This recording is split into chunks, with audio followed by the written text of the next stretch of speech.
Surgieron una serie de preguntas que intenté imaginar y que hoy, por ejemplo, el doctor Camacho mencionó.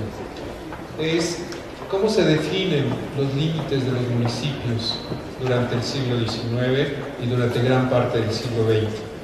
No solamente para el cobro de impuestos, sino para definir, digamos, en muchos sentidos, la parte catastral, cómo se definen. Si uno ve los límites marcados por el INEGI, son una serie de líneas rectas, oblicuas, etcétera, que no sabemos a ciencia cierta cómo se definieron esos límites de los municipios.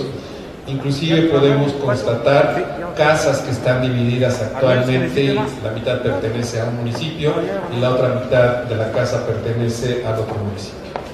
Entonces, un poco este objetivo es tratar, a partir de un estudio de caso en los valles centrales de Oaxaca, en la transición del siglo XIX al siglo XX, pensar en cómo se dan los ordenamientos y reordenamientos territoriales en términos de los ayuntamientos, de los municipios, qué tipo de surgimiento de instancias político-administrativas surge y quizá hacer algunas preguntas que es como descubrir el agua tibia en cierto momento.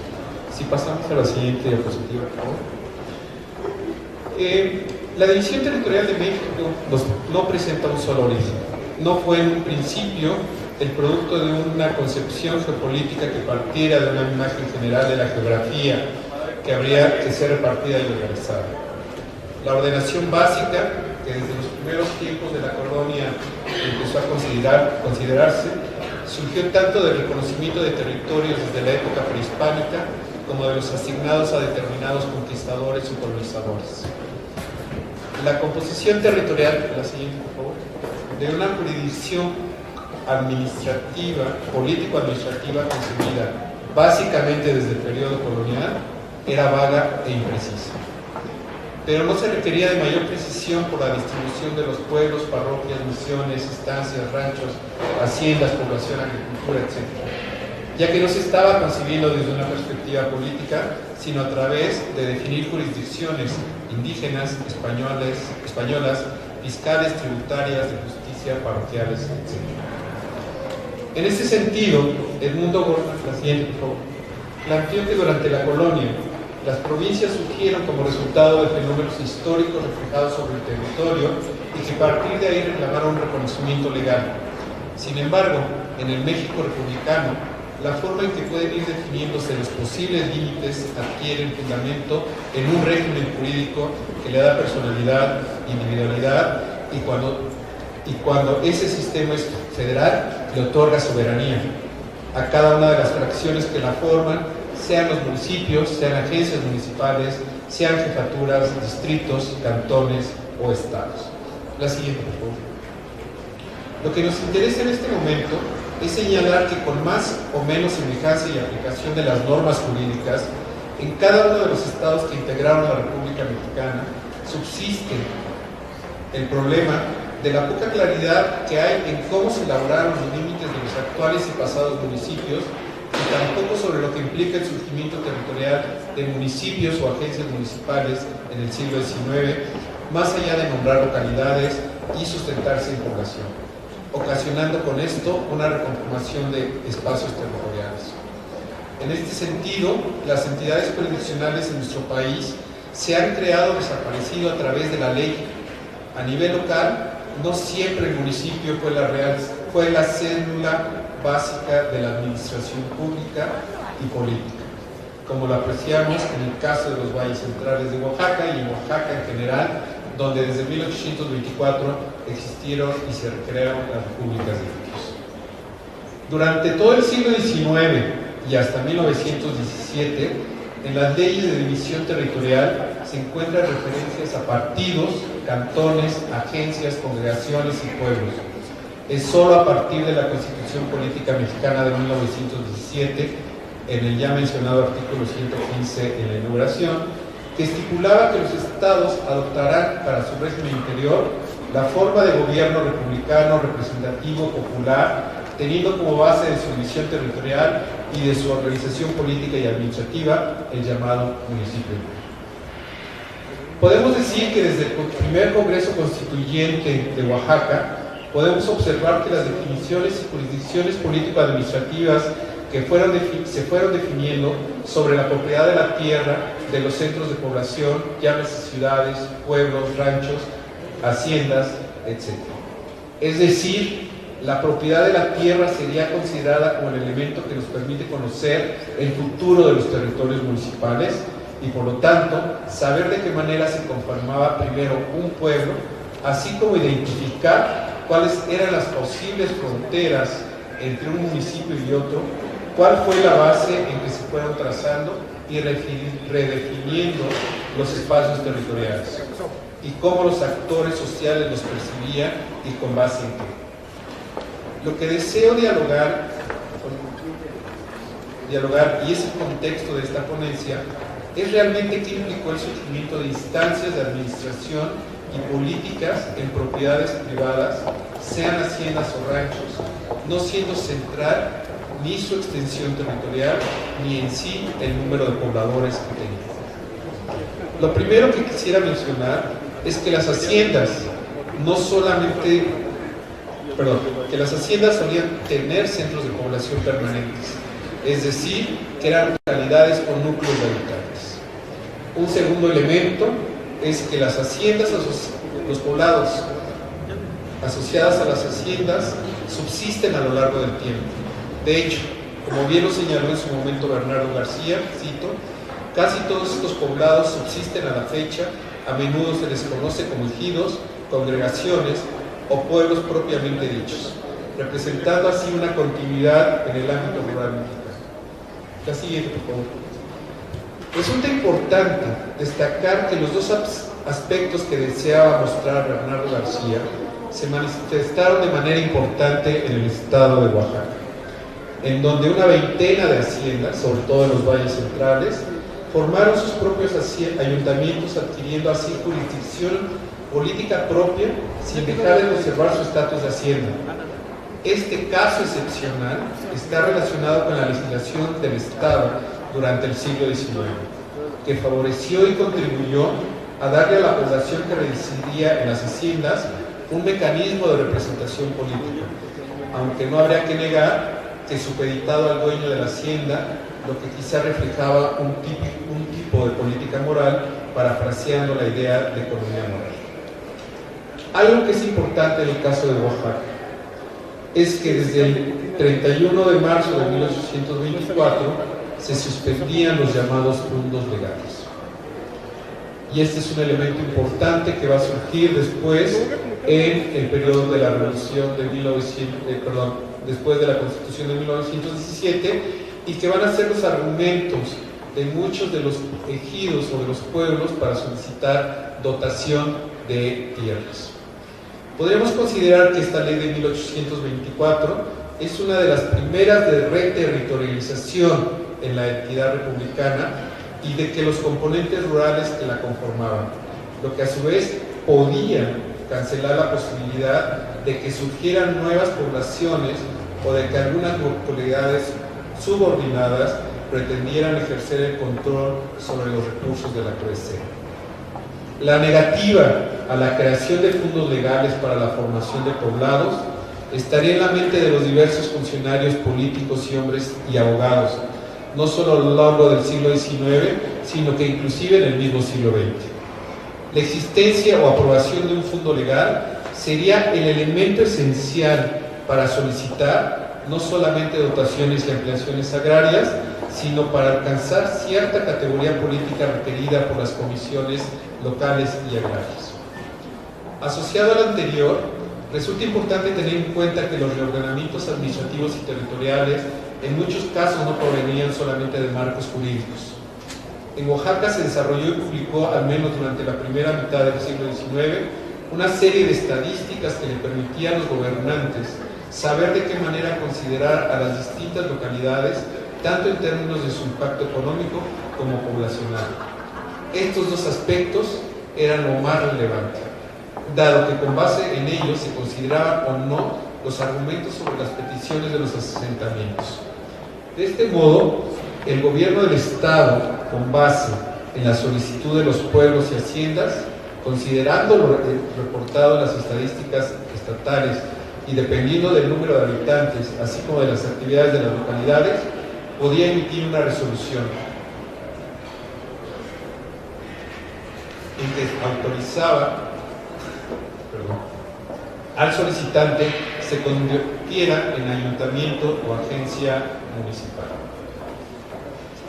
Cabe precisar que finalmente, con base en el decreto del 6 de enero de 1915, el artículo 27 constitucional del 17, pero básicamente el reglamento agrario del 10 de abril de 1922, solo podían solicitar y obtener tierras a través de la dotación o restitución los pueblos, las rancherías, las congregaciones, los conduñazgos y las comunidades. Pero básicamente los núcleos de población existentes en haciendas que hayan sido abandonadas por sus propietarios.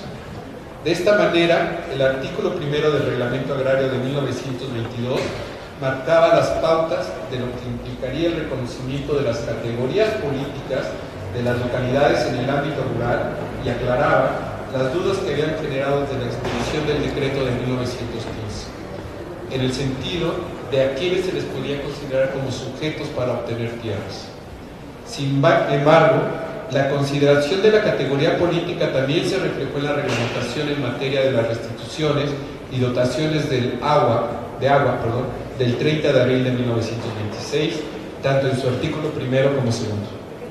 Posteriormente, la consideración en relación a los pueblos cambió con el Código Agrario de 1934, en donde se incluyeron a los peones acasillados. Básicamente, lo que podemos estar considerando es que una de las primeras y principales razones por la que muchos poblados solicitaron primero cambiarse de distrito y después erigirse en pueblo era la solicitud de tierras. Tendríamos que considerar básicamente que la relación entre las haciendas y los ayuntamientos era una relación de reordenamientos territoriales y de relaciones de poder. Las causas del por qué surgen y se mencionan como ayuntamientos, agencias municipales o agencias de policía son variadas. Ya para terminar, me quedé como en la sexta diapositiva, entonces pueden pasar paulatinamente las siguientes, por favor.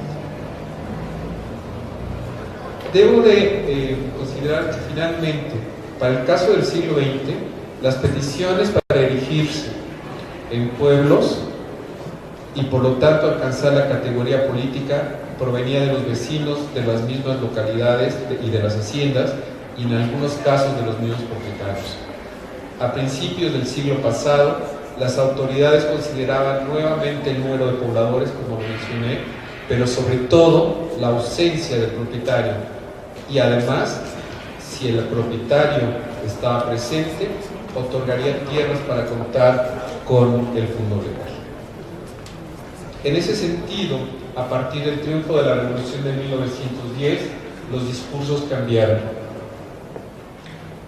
Quienes representaban a los vecinos de los poblados de hacienda utilizaron el lenguaje de la época y comenzaron a utilizar la idea de municipios libres. La que sigue, por favor. La que sigue.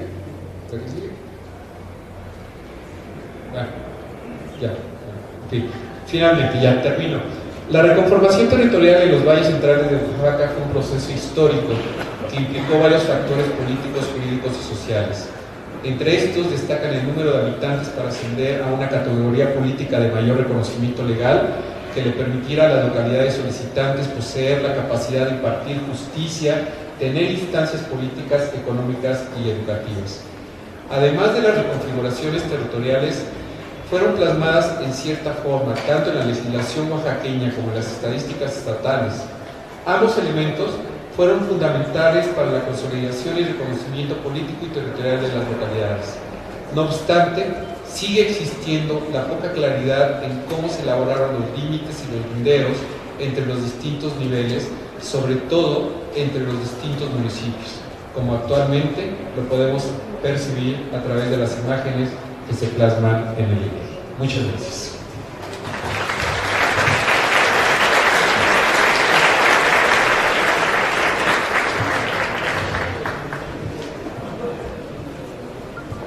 Gracias, doctor Antonio Escobar. Damos paso a nuestra siguiente ponencia.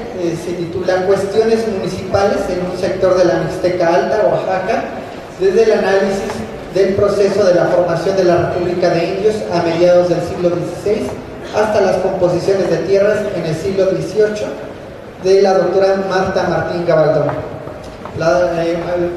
Marta Martín Gabaldón es doctora en antropología con especialización en etnohistoria por el Centro de Investigaciones y Estudios Superiores en Antropología Social, institución donde actualmente labora como parte del Laboratorio de Sistemas de Información Geográfica, Antroposim. Entre sus reconocimientos académicos, fue merecedora de una beca otorgada por la Fundación Slicher von Bas de Jong del Centro de Estudios y Documentación Latinoamericanos en Ámsterdam. Su área de especialización es la etnohistoria novohispana de la región mixteca durante los siglos XVI y XVII, con especial atención en la configuración político-territorial del espacio. Entre sus publicaciones podemos mencionar un documento colonial del Centro de México, el Códice Santa Cruz Tlamapa 3, también balance general de los traslados de pueblos y congregaciones en la Mixteca, siglo XVI y comienzos del siglo XVII, y de parajes, linderos y pueblos viejos, la importancia de la toponimia para el estudio de la territorialidad mixteca en época colonial temprana. Le cedemos la palabra, agradecemos su presencia este día. Muchas gracias a todos ustedes, los asistentes, por supuesto a las autoridades del Colegio Mexiquense y a toda su comunidad por el apoyo a este evento, así como a la doctora Carmen Salinas por la invitación particular a participar en esta mesa en la que pues estamos explorando las raíces históricas del municipio. Bueno, como dice el título, un tanto largo, porque son muchas cuestiones las que están involucradas en esta ponencia, esta explicación que les voy a dar. Voy a abordar unos pues, temas que tienen que ver precisamente con algo que el doctor Escobar pues, ya nos ha puesto en contexto, lo que es muy bueno para ya brincar algunas explicaciones muy puntuales, y tiene que ver precisamente con la pregunta de por qué estudiar la dimensión territorial de la formación del municipio y cuáles son sus implicaciones. Yo fundamentalmente, pues durante mi carrera académica me he centrado con más énfasis en el estado de Oaxaca y siempre me ha llamado la atención dos particularidades que tienen mucho que ver con lo municipal, como ahora pues vemos. El estado de Oaxaca es el que posee más municipios de la República, en concreto son 570 municipios. Estamos hablando del 23% de todos los de la República. Nada más para que tengamos un parámetro de comparación, Puebla, que es el segundo municipio, el estado, el número de municipios posee 217, Veracruz 212. Para ponerlo también en comparación, un estado de una superficie similar, un poquito menor, Tamaulipas, pero con una densidad de población muy similar a la de Oaxaca, posee 43 municipios. Entonces, esta es una cuestión que de primera nos llama la atención. Y otra particularidad que tiene que ver con el territorio y con la municipalización es precisamente pues, el número de conflictos agrarios que hoy día pues, están abiertos y otros latentes. En julio de 2018, la Junta de Conciliación Agraria del Estado de Oaxaca tenía registrados 364 conflictos vivos, 29 calificados de alto riesgo, eran poco rojos de la comisión y el conflicto era muy alto, y nada más 124 estaban en vías de solución. Estas son las cifras, obviamente, pues, que tenía la Junta de Conciliación Agraria, aunque seguramente hay muchos más casos. Entonces, bueno, yo creo que esta es son dos datos relevantes que contestan parcialmente esta pregunta, ¿no? ¿Por qué estudiar la dimensión territorial? Tenemos que ir a una segunda cuestión, que es cómo la podemos estudiar. Y yo lo que les voy a mostrar forma parte también de un interés metodológico que a mí me interesa pues, profundizar y continuar desarrollando no solamente en Oaxaca, sino yo creo que en otros espacios de la República con buenos frutos. Antes de nada tenemos que aclarar una definición muy general de territorio, aunque obviamente sabemos que no hay definiciones unívocas. Podemos decir que el territorio tiene que ver con la apropiación del espacio físico, a partir del despliegue de relaciones de poder en él, por parte de los agentes sociales, que se materializan de muchas maneras, entre ellas pues, en este deslinde y esta organización administrativa. Es relevante para el caso de estudio que les voy a presentar, ¿qué implica pues, entender el territorio o estudiar el territorio? Pues fundamentalmente la importancia es porque tiene que ver con el acceso, control y manejo de los recursos naturales, y esto está relacionado pues, con los conflictos agrarios.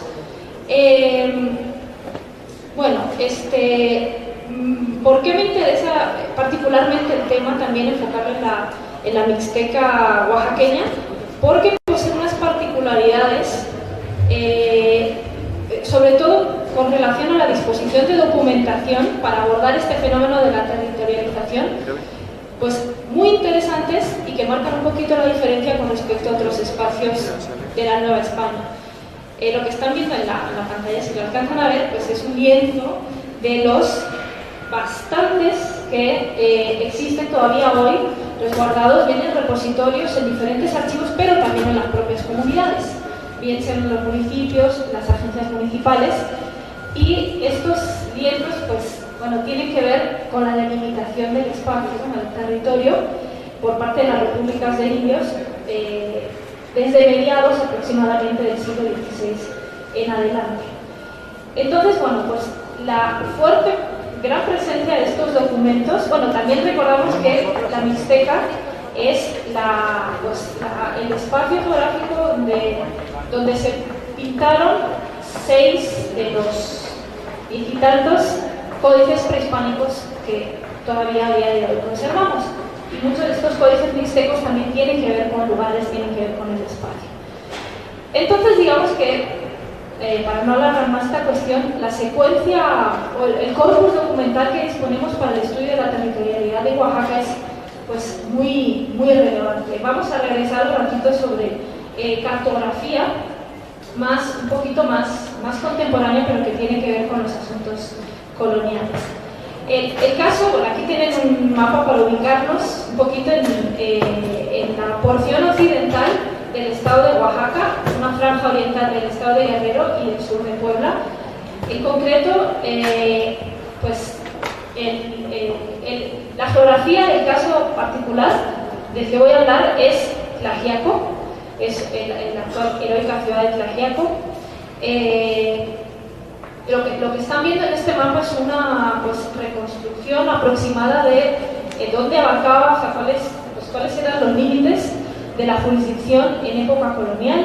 Vamos a hacer un recorrido muy rápido por determinados acontecimientos desde el siglo XVI hasta el siglo XVIII para ver qué sucedía en materia de territorialidad. Esta reconstrucción ha sido posible gracias a una muy detallada visita que se efectuó a finales del siglo XVI para tratar de congregar todos estos pueblos que están viendo acá. Este es un mapa más contemporáneo que contiene la división municipal actual, para que vean, todos esos ya no sé ni cuántos, son más de 20 los municipios sobre los que se extendía esta jurisdicción colonial, que llegó a ser un señorío muy importante durante el siglo XVI y durante el siglo XVII, y luego su influencia se replanteó en el siglo XVIII vinculado a otras cuestiones. Entonces, otra particularidad de la Mixteca, aparte de esta profusión de documentos que podemos estudiar para entender su territorialidad, es la pervivencia de relaciones señoriales, un poquito a diferencia de lo que sucedió en el centro de México, hasta comienzos del siglo XIX. Estamos hablando de que había caciques reconvertidos en terratenientes hasta 1821 prácticamente. Bien, y esto le confiere, en especial al señorío de Tlaxiaco, una particularidad reseñable. Muy rápidamente, para hacer así ese recorrido histórico, Tlaxiaco es en el siglo XIII, es decir, en esta época que en contexto arqueológico denominamos postclásico, es cuando comienza a acaparar el poder político y en el siglo XVI, con la llegada de los españoles, se produjo una centralización del poder en torno al valle, mejor, al valle donde hoy se sitúa la heroica ciudad de Tlaxiaco, favorecida, bueno, pues fundamentalmente por su excelente posición en la Mixteca como nexo de unión entre la costa, Pinotepa, ¿no?, y la Mixteca Alta, y de ahí los caminos que entroncaban con Puebla y con la Ciudad de México. Entonces rápidamente se convirtió en un foco comercial importante. De todos estos pueblos que estaban sujetos a Tlaxiaco, no es hasta a mediados del siglo XVII cuando comienzan los primeros intentos por separarse de su cabecera. Esto pues tiene unas implicaciones territoriales muy relevantes. Y pues aquí vemos un acercamiento a una porción del espacio muy concreta. Está situado al sureste precisamente de la heroica ciudad de Tlaxiaco, y es donde en 1679 un pueblo que se llama San Mateo Peñasco logró emanciparse, pero jalando, reuniendo a otros pueblos aledaños cercanos, 6 en concreto, que aunque tuvieron varios intentos, o sea, varias solicitudes formales a la administración para tratar de separarse, no lo consiguieron sino hasta finales del siglo XVIII. Hacia la década de 1780 en adelante, pues consiguen emanciparse. Bueno, ahí todavía la historia es un poquito confusa porque no logramos encontrar los documentos que nos permitan reconstruir esta secuencia concreta. Otro hito importante en la historia de la territorialización, lo que nos lleva a hablar del municipio contemporáneo, son las composiciones de tierras que se efectúan en el siglo XVIII. Hay varios momentos durante toda la colonia, pero en concreto, pues, uno de los documentos que estamos viendo en la presentación data de 1715. Perdón, 1767 es este en concreto. ¿Qué eran las composiciones de tierras? Bueno, a las repúblicas de indios, a los cacicazgos, se les daba la posibilidad de legalizar definitivamente sus posesiones, sus territorios, previo pago, por supuesto, pues de una cantidad que variaba, y se les expedían unos títulos de propiedad.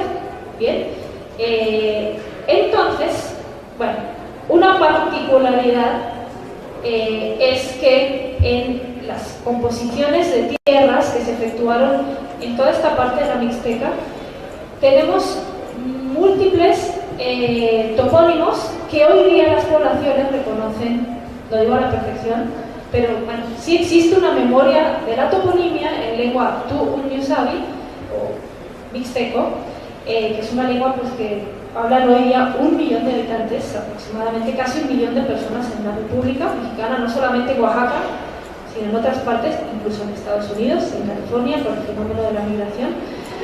Entonces, esta, como digo, memoria tan intensa que se tiene sobre los topónimos nos permite desarrollar una metodología que está dando buenos frutos. Ahí tenemos un acercamiento a uno de los 2 planos que se encuentran en la Mapoteca Manuel Orozco Iberra, en la Ciudad de México.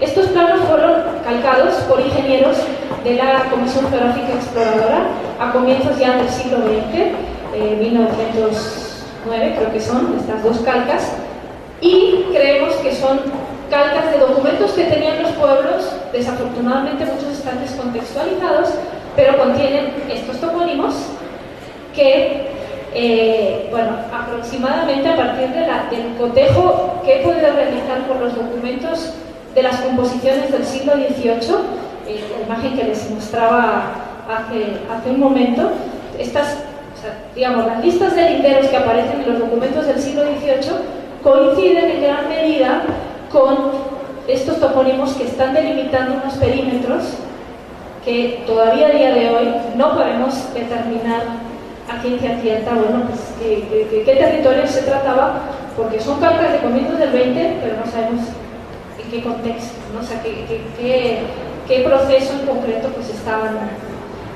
señalando. Entonces, son algunas imágenes de estos espacios. Este es el mapa contemporáneo de las delimitaciones, ahora sí municipales contemporáneas, de estos 2 espacios municipales, San Agustín Tlacotepec, Magdalena Peñasco. El trabajo, o sea, hay un círculo, no sé si se alcanza a ver demasiado bien, pero las composiciones de tierras, que se me había olvidado comentarles, que fueron efectuadas no por los pueblos en sí, no por las repúblicas de indios, sino por un cacique, don Pablo de Castro y Morales, que aparece justamente para hacer las composiciones. Es decir, no se trata de un cacique con una genealogía que podemos rastrear en el siglo XVI, incluso en los códices mixtecos, como sí hemos podido hacer para otros espacios de Oaxaca. Lo que nos hace pensar, en definitiva, para ir cerrando y concluyendo esta idea, es que las composiciones de tierras fueron un recurso en el que pues, las repúblicas de indios buscaron asociación con determinados agentes sociales clave, en este caso, pues estos caciques que podemos llamar advenedizos o pues, nuevos caciques, es decir, no eran los señores de tradición prehispánica, y eso impulsó la emancipación de sus cabeceras a finales del siglo XVIII, y queremos comprobar qué tanto, ya sobre el espacio físico real, qué tanto estas composiciones de tierras influyeron en la delimitación municipal de Oaxaca, más concretamente de la Mixteca, ya en el siglo XX. Para regresar a tiempos más recientes, como comentaba el doctor Escobar, son dos momentos relacionados con la legislación, dos hitos que se han tomado como el origen casi de la explicación de toda esta grandísima abundancia de municipios en el estado de Oaxaca. Uno es el decreto del 31 de marzo de 1824, que acaba de mencionar el doctor Escobar. Este decreto, para que en lo sucesivo no se puedan dar fondos legales, que tenía el objetivo de impulsar la agricultura repartiendo con más equidad los terrenos. Y el otro hito legal es la Constitución del Estado de Oaxaca, promulgada en enero de 1825, en el que se determinaba la división del Estado de Oaxaca en 8 departamentos y se le confería la categoría de ayuntamientos a las poblaciones, las localidades con 13.000 habitantes. Es decir, muy pocos si lo comparamos con otros espacios de la República. Bueno, recapitulando, la hipótesis de que puede que en estas composiciones del siglo XVIII esté un poquito la explicación de por qué Oaxaca tiene tantos municipios, pues es plausible si tratamos de ver esta historia en un largo recorrido, ¿no? Desde el siglo XVI hasta el siglo XVIII en adelante, y pues retomar una de las características que también influyó en esta abundancia de municipios, que es el fuerte carácter indígena del estado de Oaxaca y la pervivencia de determinados resabios señoriales. Aunque ya no existían los caciques, en algunos lugares sí hemos podido rastrear en los documentos estas relaciones señoriales que pervivieron, como les decía, hasta comienzos del siglo XIX.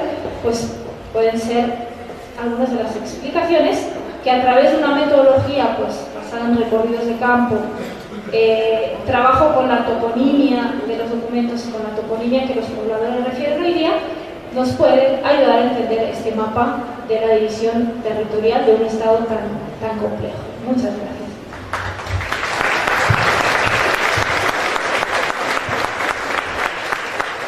Agradecemos a la doctora Marta Martín Gabaldón su participación. Les han circulado algunas hojas. Si tienen algunas preguntas para los ponentes, al final tendremos tiempo para atender algunas de ellas. Continuamos con la ponencia Señoríos y Pueblos de Indios, raíces históricas de los municipios del Altiplano Central Mexicano, a cargo del doctor René García Castro. Él es doctor en Historia por el Colegio de México, es profesor investigador titular en la Facultad de Humanidades de la Universidad Autónoma del Estado de México. Ha sido profesor visitante y colaborador en proyectos de investigación del Colegio Mexiquense. El doctor García Castro es miembro del Sistema Nacional de Investigadores. Fue reconocido con el Premio Francisco Javier Clavijero por la mejor investigación en historia por el INA.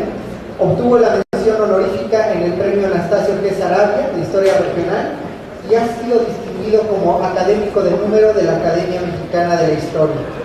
Sus áreas de especialización son la historia indígena, la historia del poder y la justicia en México y América Latina, del periodo colonial y el siglo XIX.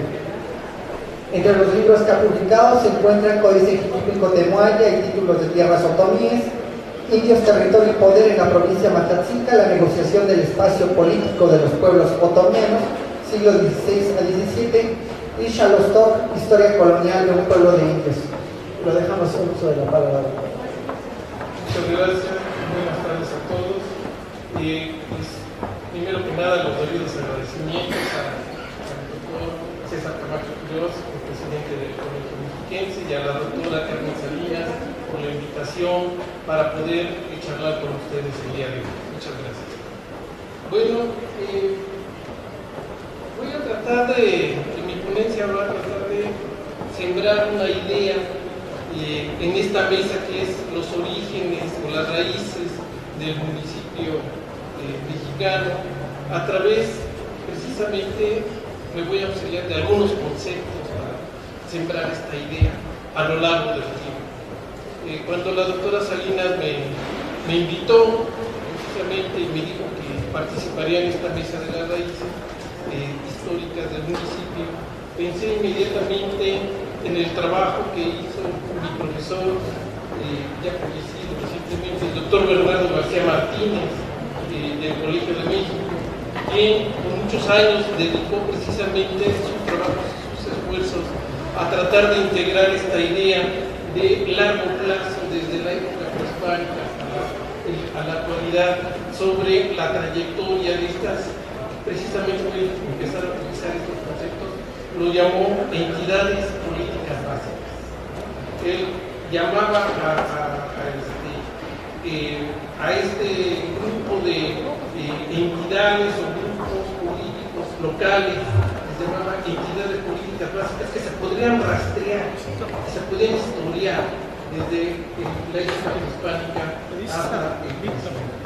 Entonces, bueno, estas ideas tienen esta paternidad, tienen esta autoría del doctor Bernardo García Martínez, y yo voy a introducir algunos elementos para poder ampliar ese entendimiento. En primer lugar, quiero solamente comentar una breve cosa. Hoy estamos también celebrando los 500 años de la fundación de lo que llamamos el primer ayuntamiento continental americano, ¿no? Que es el de la Villa Rica de la Veracruz. Efectivamente, tenemos la fundación de un municipio o de un ayuntamiento, pero ojo, este ayuntamiento carecía de unos elementos básicos en ese momento importante, que era el territorio, no tenía un territorio. Se fundó una entidad política, se fundó un órgano de gobierno que le dio legitimidad al conquistador para poder emprender una tarea que no estaba contemplada en su contrato que había hecho con Diego de Velázquez. Diego de Velázquez le había hecho un contrato, se firmaba un contrato, se llamaba capitulación, y Cortés tenía solamente la orden de descubrir y rescatar. ¿Qué era rescatar? Rescatar era comerciar. Y comerciar significaba rescatar metales preciosos que a ellos les interesaban, rescatar perlas. Generalmente estas expediciones se hacían en las costas, y rescatar esclavos, porque la población indígena en las Antillas se estaba muriendo por los malos tratos, las epidemias, y había que repoblar las Antillas. Entonces esas tres cosas le interesaban muchísimo. Lo que no estaba incluido en este contrato previo era conquistar y poblar. Y precisamente para poder conquistar y poblar, primero se hizo esta fundación de este órgano que le daba entonces la primera parte de legitimidad a la acción de Cortés. Bueno, este órgano, este sistema de gobierno local castellano trasplantado a la América, efectivamente, como dijo el doctor José Antonio Serrano, se hizo primeramente para la población española, pero también pocos años después, y sobre todo una labor de los franciscanos en el centro de la Nueva España, estos franciscanos ensayaron implantar también este órgano de gobierno en los pueblos de ellos, en los antiguos señoríos indígenas. El primer lugar donde se implantó más o menos de manera segura y completa fue en Tlaxcala en 1536, donde por primera vez hay este experimento político de formar un ayuntamiento, un cabildo, ya no de español, sino de indios, como órgano de gobierno local. Después toda la zona de Puebla desarrollaría estas instituciones, se pasarían también a la Cuenca de México y después el Valle de Toluca. Voy a tratar de, todo lo que diga de aquí en adelante va a hacer referencia solamente a los altiplanos centrales, porque como ya lo hemos visto en las ponencias anteriores, hay mucha variedad en la forma de organización política de los ayuntamientos, ya escuchamos, del siglo XIX en las distintas regiones, de Oaxaca mismo también, y entonces lo que voy a hablar se va a referir solamente a los altiplanos centrales, entendidos estos como Valle de Puebla, Tlaxcala, Cuenca de México, Valle de México y Valle de México. Entonces voy a pedir que por favor pasemos a la siguiente lámina. Ahí está. Bueno, Bernardo García emprendió con una visión de largo plazo la construcción de una base de datos, que quedó durante el 2011, que permitiera la identificación de todas y cada una de las entidades políticas básicas del centro de México. Entonces, una entidad política es un grupo de gente que tiene una forma de gobierno local y que tiene un territorio definido. Es decir, no se confunde con otros territorios ni la población de una forma u otra. Y desde la época prehispánica, ¿verdad?, pasando por la colonia y continuando en el siglo XIX con los ayuntamientos constitucionales o municipalidades del México republicano. El autor postulaba que entre estas sucesivas entidades, que eran sucesivas, primero los señoríos, luego los pueblos de indios, o también llamadas repúblicas de indios, ¿no?, y luego vendrían los municipios, dice, existía una línea de continuidad no exenta de ajustes y cambios. Es decir, cada paso histórico representó cambios muy profundos, muy variados, desde la época prehispánica a la colonia, cuando existían estos señoríos locales y que luego se convirtieron en las repúblicas de indios. Pues no les cuento, no hay tiempo ahorita para contar la enorme cantidad de problemas territoriales, de población, de jurisdicción, de límites, de lucha por los recursos naturales, del agua, de los bosques, de los pastos, etc. Es una gran cantidad, pero la institución sí se fundó y se continuó a lo largo del tiempo. Que podía rastrearse a través del estudio de su gobierno local. El doctor Leonardo García decía, había que estudiar el gobierno local, cómo funcionaba, de qué tipo de gobierno local estamos hablando, y en particular en sus lazos políticos y territoriales internos. O sea, si había una unidad local, una entidad política básica, esta estaba conformada por lazos políticos y por territorio interno. Y había que hacer esta historia de este sentimiento. Vamos a ver la siguiente lámina, a ver hasta dónde me da el tiempo. Voy a seguir un poco con este asunto de los conceptos. Continuidad en el gobierno local. A nivel prehispánico, efectivamente había una cantidad innumerable de señoríos. Ya también el doctor José Antonio Serrano hizo mención que habríamos calculado, que el doctor Bernardo García y también su servidor, entre 1500 y 2000 señoríos convertidos después en los primeros años de la colonia en pueblos de indios en el área mesoamericana mexicana. No estamos contemplando esta cantidad para Centroamérica y para la parte del Bajío y el norte. Estamos hablando nada más de esto. De esto tenemos algunos datos ya más precisos. Entonces, el carácter de los lazos políticos de estos señoríos era básicamente eran carácter dinásticos y autoritarios. Aquí no había, se ha dicho mucho que había una democracia en la época prehispánica entre los señoríos, entre los calculis. No había tal democracia, era una línea, era una forma de gobierno y de autoridades bastante vertical, y la sucesión del poder dentro de estas unidades se daba por lazos de sangre, por lazos dinásticos, ¿no? No hay, digamos, solamente había una elección posible cuando había una crisis dinástica. No se sabía, a veces el hijo del Tlatoani, del gobernante, no dejaba sucesor, no tenía varones, y entonces un grupo de gente sí tomaba un poco decisiones, pero un grupo cerrado, estamental. Solamente la clase noble de ese señorío podía elegir a alguien que sucediera. Generalmente sucedía o elegían a alguien emparentado con el señor. Eso era algo muy importante.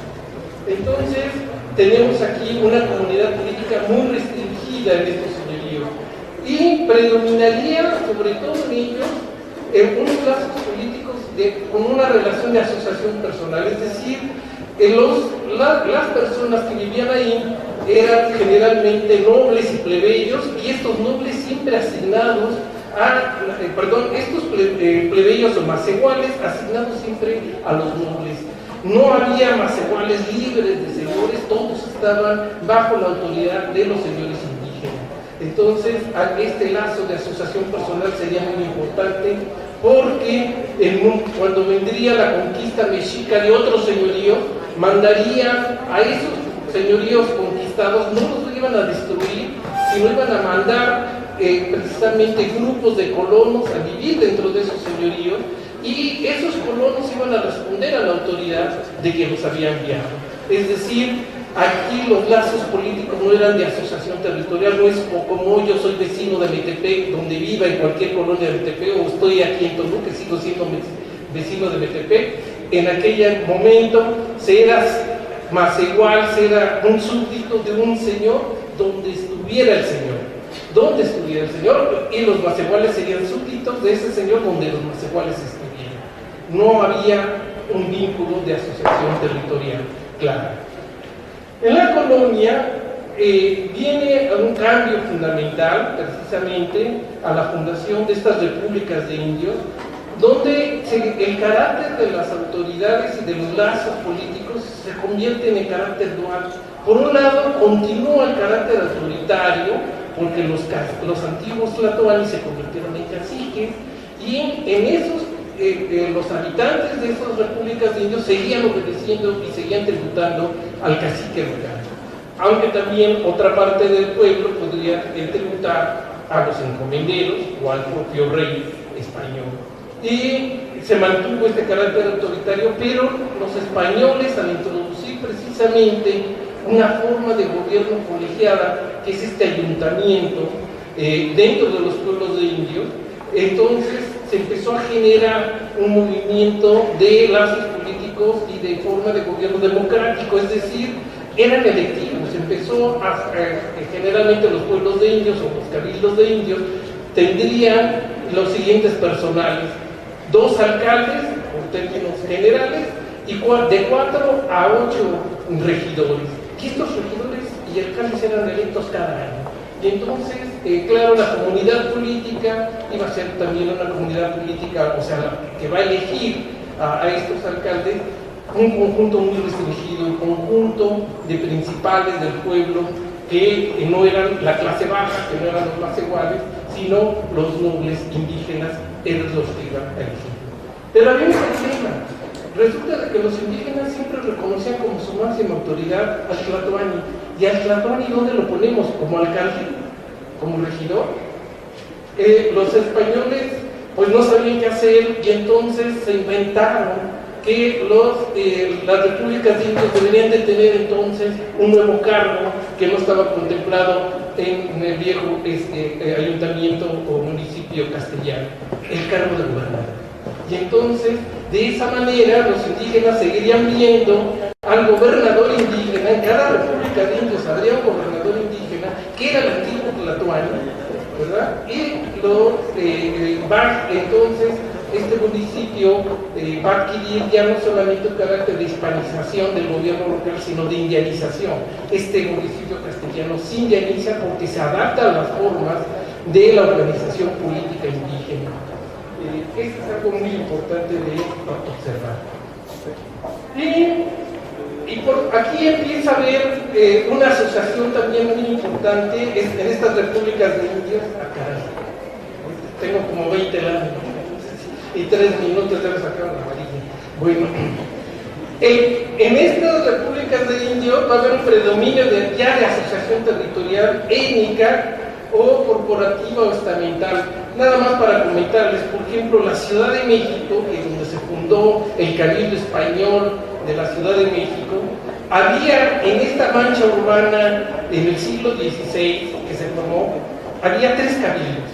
El Cabildo de la antigua Tenochtitlan, que se llamaba San Juan, el Cabildo de Tlatelolco, de los indígenas de Tlatelolco, que era el antiguo señorío de Tlatelolco, y el Cabildo Español, ¿verdad?, dentro de la Ciudad de México. Había 3 cabildos en un solo territorio urbano. Los habitantes no estaban necesariamente viviendo todos separadamente, porque la Ciudad de México rápidamente fue rebasada. Los asentamientos españoles se fueron a vivir a barrios indígenas se fueron a vivir como sirvientes a los barrios de los españoles, y entonces había un gran relajo. Allí la asociación de los indígenas o de las repúblicas de indios era a nivel territorial, pero a nivel se mantenía también este lazo étnico, es decir, si un vecino era de Tlatelolco, podía residir en los barrios españoles o dentro del pueblo de indios de San Juan Tenochtitlan. Y en esos barrios, el indígena, aunque residiera ahí, tenía que tributar y tenía que tener sus obligaciones a la República de Indios a la que perteneciera. Estaban juntos, pero no revueltos. Parece confuso a nosotros, para ellos no había ninguna confusión, se sabía muy bien cómo estaba el asunto de las dependencias en ese entonces. Y ya para la época republicana, bueno, ya se ha hablado aquí que teníamos sí un ayuntamiento creado para la época de la República con carácter democrático indirecto. Curiosamente, en la época colonial tendríamos más bien una democracia directa, aunque restringida. En los ayuntamientos constitucionales se hace de manera indirecta, hay que elegir electores y los electores tienen que elegir a los alcaldes y regidores de los ayuntamientos. Tendría aquí un predominio de la comunidad política más bien de tipo masculina, hasta después se convertiría en universal, ya se incluirían a las mujeres, ¿no? Y por supuesto que había un predominio ya en estos ayuntamientos constitucionales de asociación territorial de vecinos o ciudadanos. Ya estamos hablando, sí, de un nuevo tipo de entidad política básica, pero habría 3 grandes movimientos. Bueno, vamos a ver qué me quieren, me digan, me saquen la ropa. Déjenme pasar esta. Nada más también algún comentario. ¿Cómo estaban constituidos los señoríos? Los señoríos estaban constituidos, cuyo nombre en aguas de Saltepec, le debemos a esto, al descubrimiento de estas entidades políticas básicas, primero que nada al historiador norteamericano Charles Gibson, que hizo un trabajo excelente sobre la Cuenca de México, pero también al doctor Bernardo García Martínez del Colegio de México, a James Loca, que han hecho grandes trabajos sobre ello, y nos han mostrado que no es el Calpulli la entidad política básica, sino el Altepec o el señorío indígena, porque al frente del Altepec o del señorío está el Tlatoani, que es la máxima autoridad local. El Calpulli también llamado Tecali sería una parte de aquí en esta lámina. Pongo por ejemplo que en este señorío habría varias Tecalis o Calpulis, o también llamados Tlaxilacalis, ¿no? Tenían estos nombres indígenas. Son fracciones señoriales donde había un señor y un conjunto de más iguales. Y estas serían entidades políticas complejas. Tenemos señoríos bastante complejos. Este Tecali o Calpulli pues sería como una minicélula dentro de la tepe del señorío. Bueno, traía unas láminas aquí del Códice Mendocino, donde está ahí un rey, el rey mexica Axayaca, y está señalando los señoríos que conquista. Fíjense que los señoríos tienen un topónimo en forma de grifo que los identifica y los individualiza. Es decir, son entidades políticas. La Triple Alianza no iba a conquistar secciones internas de un señorío, iba a conquistar a los señoríos locales. Y entonces aquí están mencionados. Vean nada más este señor que está aquí, les puse 2 láminas. Todo lo que está aquí es la nómina de los señoríos conquistados. Entonces, estas entidades políticas básicas sí las podemos rastrear desde la época, pero no sé cómo ando de tiempo. Ya, bueno, pues dejamos en otra sesión, con mucho gusto los invito a un cafecito para que continuemos ahí. Muchas gracias.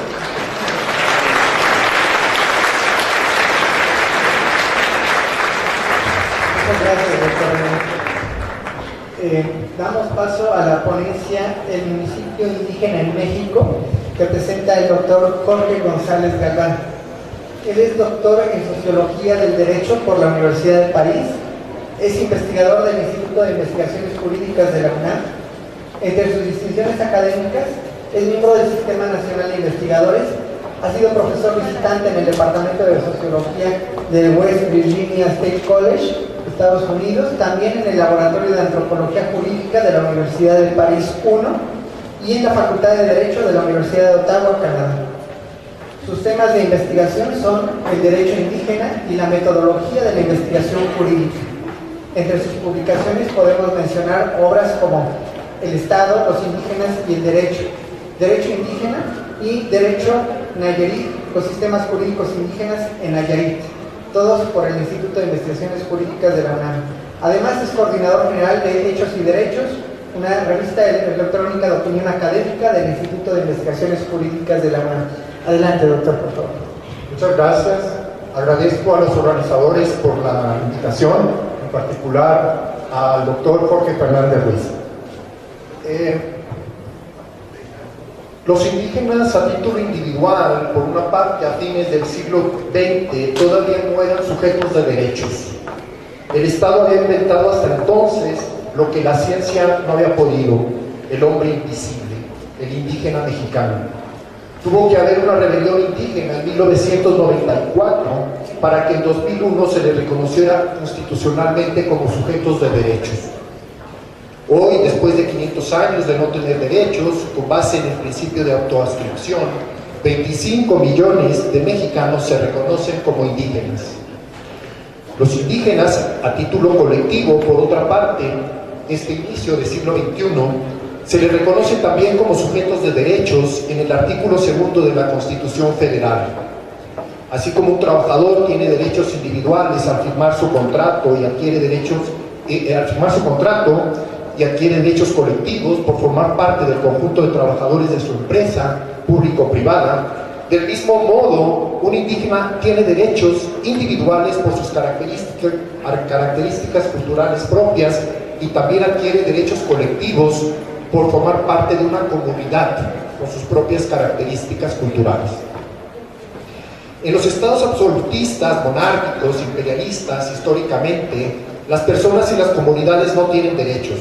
Por ello, desde los aztecas, pasando por los castellanos y mexicanos, los indígenas en lo individual y colectivo han estado sometidos a la voluntad de los pueblos o clases dominantes. Los estados republicanos, en teoría, pretenden reconocer a todos los individuos y sus comunidades como sujetos de derechos. En México, desde el siglo XIX, los indígenas en individual no tuvieron derechos que reconocieran sus características culturales propias, ya que se consideró que todos deberíamos ser iguales ante la ley sin distinción, en este caso de raza, se decía. Fue hasta la reforma constitucional de 2001, al artículo 1, que se reconoció que nadie debería ser discriminado por su origen étnico, se dice ahora. En cuanto a los derechos colectivos de los indígenas, ni los aztecas, castellanos y mexicanos reconocieron de manera completa sus derechos. Por ejemplo, el derecho a su derecho, a su jurisdicción, a decir su derecho, el derecho a la tierra y a sus beneficios, el derecho a su autogobierno. El ejercicio de estos derechos siempre han estado condicionados. Los aztecas los respetaron siempre y cuando pagaran sus tributos y no se rebelaran. Los castellanos lo respetaron siempre y cuando no violaran las leyes virreinales ni los principios de la moral cristiana.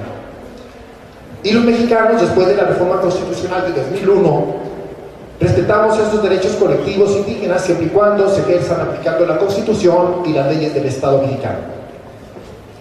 La mayoría de los pobladores de la hoy llamada Mesoamérica, durante los 2 siglos del imperialismo azteca, en relación con el tema que hoy nos convoca, no tuvieron una organización territorial centralizada ni una autoridad azteca en su autogobierno.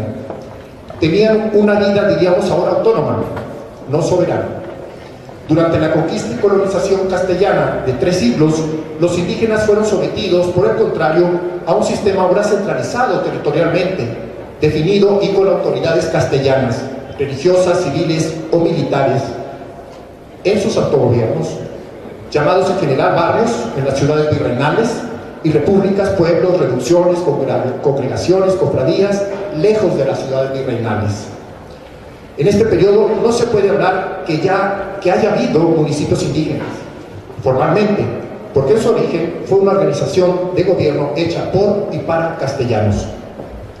El autogobierno indígena durante el periodo del México independiente del siglo XIX sobrevivió de facto, de hecho, debido a las pugnas por el poder entre liberales y conservadores, criollos y mestizos, mexicanos y extranjeros. Las normas que se crearon en este vaivén político no tomaron en cuenta las poblaciones, territorios y gobiernos indígenas existentes. El llamado Pacto Federal, que crea el Estado mexicano vencedor, fue firmado por los líderes políticos herederos de las provincias intendencias de la colonia, ahora convertidas en estados libres y soberanos, donde fueron anexados los territorios indígenas sin reconocerlos como tales, unos dentro de las nuevas entidades federativas, otros entre estas. La Constitución Federalista, que se crea en 1917, organiza al Estado con municipios hechos ahora por y para no indígenas, para mexicanos mestizos. En ninguno de sus artículos se menciona la palabra indígena, aunque se puede considerar que cuando se habla de los derechos individuales se encuentran implícitos los indígenas, y cuando se habla de los derechos sociales reconocidos a campesinos y trabajadores se encuentran implícitos también los indígenas, si se considera que todavía eran población mayoritaria. El reconocimiento que se hace en la Constitución de 1917 a la tierra comunal o las comunidades y ejidal a los ejidos se les piensa como organizaciones de campesinos, no de indígenas, aunque lo sean, y no como entidades de autogobierno, sino agrarias, de producción de alimentos, de tierra de cultivo, no espacios de jurisdicción ni culturas propias específicas. Los indígenas fueron considerados durante el siglo XX como objetos de políticas públicas de asimilación cultural, de mestizaje o mexicanización, se dijo, pero no sujetos de derechos propios, es decir, se les vieron como espectadores, no como actores de su propia organización y desarrollo. El Estado monarquista castellano y el Estado republicano mexicano etiquetaron, clasificaron jurídicamente al indígena como menor de edad, como incapaz, y en consecuencia se autonombraron como sus defensores, procuradores, tutores, es decir, como estados paternalistas, no porque pretendieran una real protección y desarrollo de los indígenas, sino que el fin era su control político y su misión, como carne de cañón laboral en las encomiendas y luego en las haciendas, y actualmente como carne de cañón electoral sin capacidad para pensar por ellos mismos, ni mucho menos autogobernarse. De pronto, se escuchó un ya basta desde el corazón indígena de Chiapas el 1 de enero de 1994 para despertar, no en el primer mundo prometido por la entrada en vigor del Tratado de Libre Comercio con Canadá y Estados Unidos, sino en el quinto mundo, el de los pobres entre los pobres de México, el mundo indígena. El Ejército Zapatista de Liberación Nacional, EZLN, no reivindicó en su inicio explícitamente el derecho a la libre determinación política, y cuando lo hizo, la primera reacción del Estado mexicano fue negativa. Se estarían creando estadititos, el país se balcanizaría, se dijo. Pasaron varios años para convencer a los temerosos de que el derecho a la libre determinación, ya reconocido por México desde 1992 en el Convenio 169 sobre derechos indígenas de la Organización Internacional del Trabajo, no implicaba separación, independencia, soberanía, sino que la lógica del reconocimiento jurídico al autogobierno indígena era el interior de la estructura política del Estado como parte del mismo, es decir, como autonomía. Este es el sentido que confirmaría también la Declaración de Naciones Unidas sobre Derechos Indígenas de 2007 y la Convención Americana de Derechos Indígenas en 2018, ambas aprobadas también por México. Los diálogos de San Andrés Larraízar entre el EZ y el Estado mexicano derivaron en un acuerdo en 1996, cuando se estableció una hoja de ruta para reconocer los derechos indígenas. La Comisión de Concordia y Pacificación para el Estado de Chiapas, COCOPA, presentaría al Congreso Federal las iniciativas de reforma constitucional que se aprobarían sobre los siguientes temas. 1. Derecho y cultura indígenas. 2. Democracia y justicia indígena. 3. Desarrollo indígena. Y 4. Mujeres indígenas. La reforma constitucional en materia indígena de 2001 fue el resultado de la aprobación del primer tema, derechos y cultura indígena. El EZLN se retiró desde entonces del diálogo con el Estado. Consideró que lo aprobado era una burla por haber alterado el fondo de la iniciativa de la reforma. Quiero destacar un punto en dicha controversia relacionado con mi tema: el derecho a la libre determinación política de los pueblos indígenas. Para el debido cumplimiento del derecho a la autonomía política de los pueblos indígenas, se mandata a las entidades federativas para reformar sus constituciones y leyes reglamentarias para crear nuevos municipios indígenas. Artículo 2, apartado A. Estos procesos de remunicipalización indígena deberían estar aprobados con la aprobación de la correspondiente ley reglamentaria en materia de autonomía indígena del mencionado apartado A del artículo 2. A nivel local, solo el Estado de Morelos ha cumplido con la creación de municipios indígenas, y a nivel federal no existe todavía una iniciativa de ley de autonomía municipal indígena que el Instituto Nacional para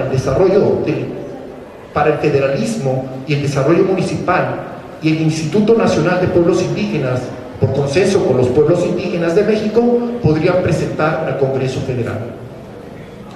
¿Cuál fue el punto de controversia para el EZ? ¿Cuál fue el punto de controversia para el EZ?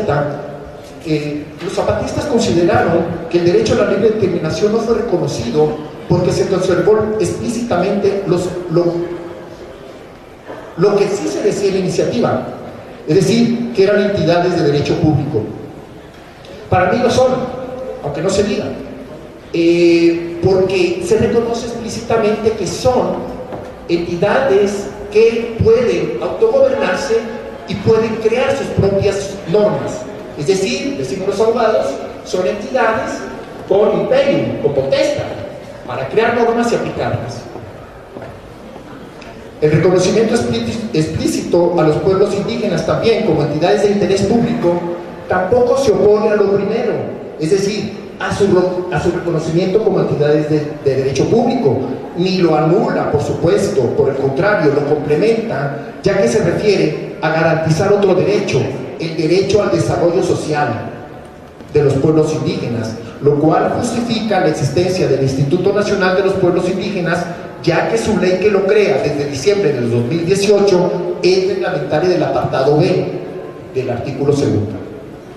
Concluyo proponiendo las principales características del municipio indígena que el municipio del siglo XXI indígena debe tener: libertad absoluta para aprobar sus propias normas, la elección directa de sus propias autoridades, sesiones enteramente públicas, libertad y amplitud suficiente para decretar su régimen fiscal, la elección de una Junta General de Vecinos que decida libremente a través de escrutinio secreto y mayoría de votos, la aprobación presupuestal anual, la enajenación o adquisición de fincas por parte del municipio, la celebración de contratos relacionados con el abastecimiento de aguas, alumbrado, saneamiento, compra de útiles o efectos para establecimientos públicos, la aprobación de empréstitos en casos extraordinarios, la rendición de cuentas y su aprobación, la solicitud de nuevas escuelas primarias y su personal, de nuevos caminos o su reparación y la ejecución de alguna obra de interés público. Esta ley permanecerá en vigor hasta que, una vez alcanzado el absoluto triunfo de la revolución e instalado debidamente el Congreso General, dicte la ley orgánica sobre el municipio libre de conformidad con la reforma constitucional respectiva. Reforma, libertad, justicia y ley, dado en el cuartel general de la Revolución en Tlaltizapán, Morelos, a los 15 días del mes de septiembre de 1916, el general en jefe del Ejército Libertador, Emiliano Zapata. He retomado mis propuestas casi literalmente, conservando su estilo y redacción, de la Ley General sobre Libertades Municipales del jefe supremo de la Revolución de la República, Emiliano Zapata, todavía por hacer efectivas, como homenaje en este día que se cumple su centenario luctuoso. Muchas gracias.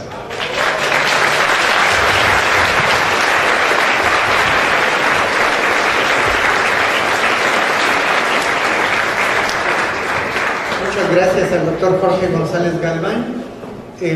Pasamos a la última ponencia de esta mesa, a cargo de la doctora María del Carmen Salinas Sandoval. La ponencia se titula El municipio libre como reivindicación revolucionaria, el caso del municipio de Toluca.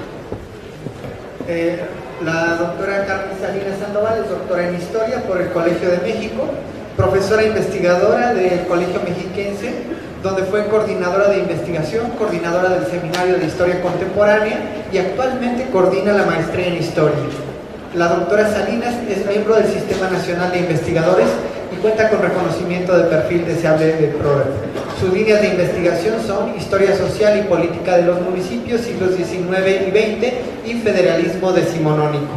Entre sus numerosas publicaciones están En busca de la libertad municipal, Toluca, 1877-1940, El primer federalismo en el Estado de México, 1825-1835, Organización municipal durante el Segundo Imperio, un análisis de la legislación, y el proceso electoral de ayuntamientos como método para dirimir diferencias, Provincia y Estado de México, 1820-1825. Adelante, doctora Salinas, por favor. Buenas tardes a todos, muchas gracias por estar aquí. Muchas gracias por permitirnos compartir con ustedes nuestras experiencias de investigación. Lo que ahora voy a comentarles es el resultado de una investigación, de la última que he terminado, que tiene como título El municipio libre como reivindicación revolucionaria. El caso del municipio donde ahora estamos. El objetivo de esta investigación es explicar algunas, porque pueden ser muchas, razones por las cuales la elevación al rango constitucional del municipio libre, como una de los corolarios revolucionarios, no fue suficiente para hacer realidad la libertad municipal. Es decir, tratar de explicar por qué, aunque estuviese el municipio libre en nuestra Constitución, no logra fortalecerse el municipio. Yo empecé con 4 preguntas que me inquietaban mucho, porque siempre había estudiado el municipio en el siglo XIX, desde Cádiz hasta el Porfiriato. Entonces, cuando estudié el Porfiriato me di cuenta de la importancia de la articulación del jefe político con los ayuntamientos. Y la primera pregunta que me motivó fue: ¿por qué no fue suficiente retirar al jefe político, según decía la Constitución del 17, para que el municipio tomara fortaleza? Esa fue mi primera inquietud. Después fui a ver algunas de las cuestiones directas que podía yo comparar del porfiriato a las primeras décadas posrevolucionarias. Vi algunas cuestiones de la legislación y finalmente algunos resultados de la aplicación de esa legislación, de esa primera legislación posrevolucionaria. Después de estas preguntas, empecé con una hipótesis general, que no fue posible que se fortaleciera el municipio después de la Constitución del 17, debido a que el sistema político federal no se había totalmente deshecho. Ese sistema político del siglo XIX que yo he estudiado, que es particularmente en el porfiriato una articulación federalismo-centralismo, había durado en las primeras décadas del siglo XX. Entonces, a partir de esta hipótesis, me voy directamente a explicarles que mi investigación tenía la inquietud de hacerla en muchos municipios del Estado de México, pero me concentré en Toluca debido a la gran cantidad de material en el archivo histórico del municipio de Toluca, que es tan rico, y en el archivo histórico del Estado de México. Bueno, centrándome en Toluca, las temáticas que desarrollo son 4, particularmente qué era la relación o cómo era la relación del jefe político con el Ayuntamiento de Toluca, después los planes y programas revolucionarios que reivindicaban la libertad municipal. El tercero, ver cómo en el Estado de México se dictó el municipio libre en sus principales legislación que afectan, por supuesto, al municipio. Y finalmente, el funcionamiento de este municipio solamente en aquellos rubros que yo había estudiado con más profundidad en el porfiriato, con el afán de tratar de comparar. Estos son cómo se construían los bandos municipales, los resultados electorales y los problemas de tierra. Este es el de abajo, la base del mapa es de 1903. Como ustedes saben, el Estado de México estaba dividido entonces en 16 distritos políticos.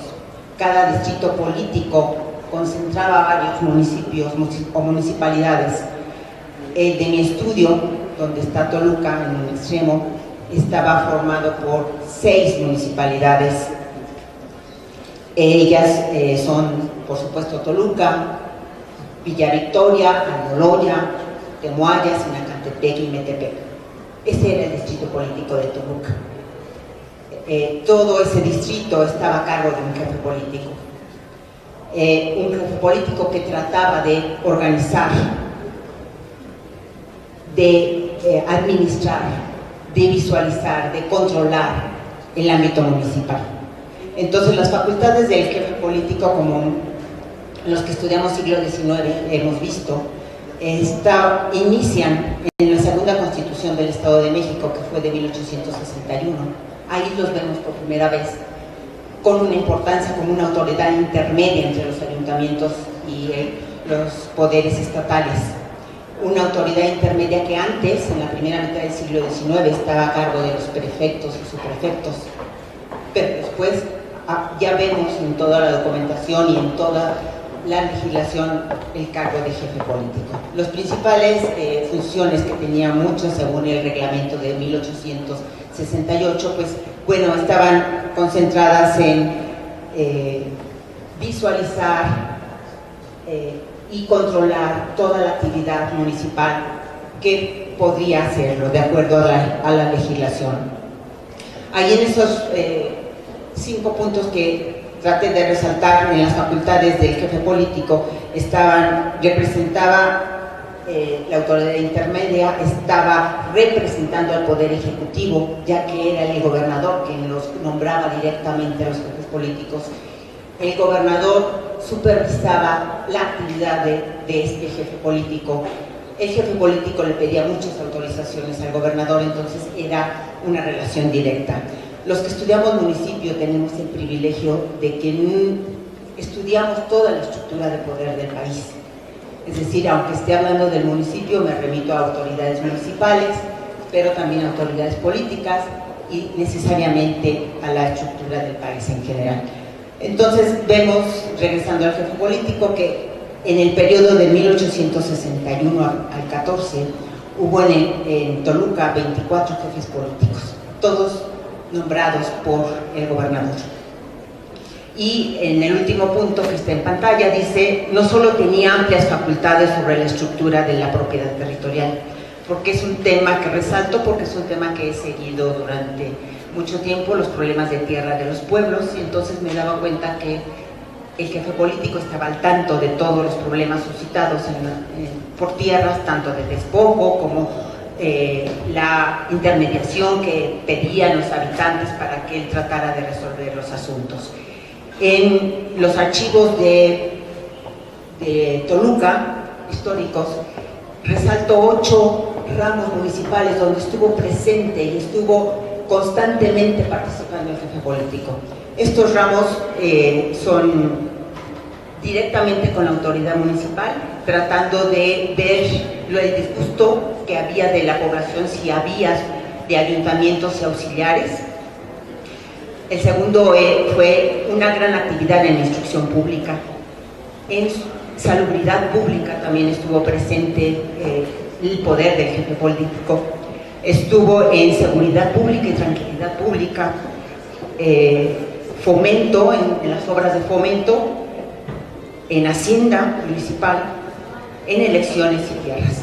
Entonces, como vemos, estaba en casi todo presente el jefe político. Yo pongo un poco de énfasis en las actividades relacionadas con el proceso electoral. El jefe político estaba presente desde la división del territorio del municipio en secciones electorales, hasta que le entregaban el presidente municipal los resultados electorales. Tenía que decidir si había anulación o no de ese proceso electoral. Entonces su labor dentro del proceso electoral era importante, igual que en el de tierras, que es el que está hasta el último. Entonces esto me hizo ver que, bueno, el jefe político realmente tenía un poder importante sobre los municipios, sobre el que es mi estudio, que es el de Toluca. En el proceso electoral, nada más por mencionar aquí rápidamente el resultado de este cuadro, es uno de los principales problemas que se vieron en la Revolución Mexicana, porque estaba concentrado en un grupo pequeño, el ayuntamiento, casi todo el país, en un grupo, como es el resultado que se ve en este cuadro. Por ejemplo, el señor Santiago Graf estuvo 20 años en el ayuntamiento de Toluca. Y así todos los que pongo en este cuadro son los que destacan por el número de años que estuvo dentro del ayuntamiento. Una de las cuestiones principales que se decía, ¿por qué? Porque el poder está concentrado. En la siguiente, ya me voy más rápidamente, se me acaba el tiempo, es el bando. El bando municipal era algo muy importante. Se hacía a partir de la legislación centralista de lo que fue el Departamento de México. Todos los bandos que analizo del Porfiriato responden a una leyenda que dice: estamos cumpliendo con una ley de 1845, es de la época centralista. Igual las funciones del ayuntamiento respondían a esa legislación de 1845, pero adaptada a que fuera el jefe político quien estuviera supervisando. Entonces vemos que el bando municipal, lo que quiero más destacar aquí es el segundo párrafo, donde ¿quién autorizaba en los bandos municipales? El jefe político. Si había algo que el jefe político no le convenía que estuviese en el bando municipal, él ordenaba, y así lo experimenté al ver los borradores, como con su puño el jefe político escribía cuando no estaba de acuerdo en algo del bando municipal. En el siguiente punto ya solamente mencionó 4, pero fue evidente que en muchos planes revolucionarios estuvo presente este peso del jefe político. Si uno lo analiza, sabe que estuvo presente en las principales actividades municipales. Y así lo expresan los planes políticos, entre ellos lo que acaba de leer el doctor González. Está en el tercer punto. El primero pongo lo de los hermanos Flores Magón. Ellos dicen, hay que suprimir al jefe político y, por supuesto, multiplicar los municipios. Otro ejemplo es el del Partido Demócrata, cuyo líder era, como bien sabemos, Francisco I. Madero y Vázquez Gómez. Para él, lo principal que había que hacer con el municipio era una ley electoral, debido a los resultados que les mostré. No debería de estar tan concentrado el poder en un grupo. Luego, Emiliano Zapata, ahí pongo 3 leyes importantes donde él no solo quería suprimir al jefe político, quería extender el poder municipal a todo el ámbito, quería que decidiera la localidad sobre su gobierno. Es el Plan de Santa Rosa, la Ley General sobre Libertades Municipales y la Ley Orgánica de Ayuntamientos para el Estado de Morelos. Los 3 por Zapata. Y finalmente, la versión triunfadora del movimiento revolucionario, como sabemos, es la Ley de diciembre del 14 de Carranza, la Ley del Municipio Libre, que pasa al artículo 115 constitucional. Entonces vemos que el artículo 115, como para muchos es conocido, cuando yo lo empecé a leer me empezó a llamar la atención que, por supuesto, iban a pedir supresión del jefe político. Iban a pedir también que tuviera personalidad jurídica el municipio.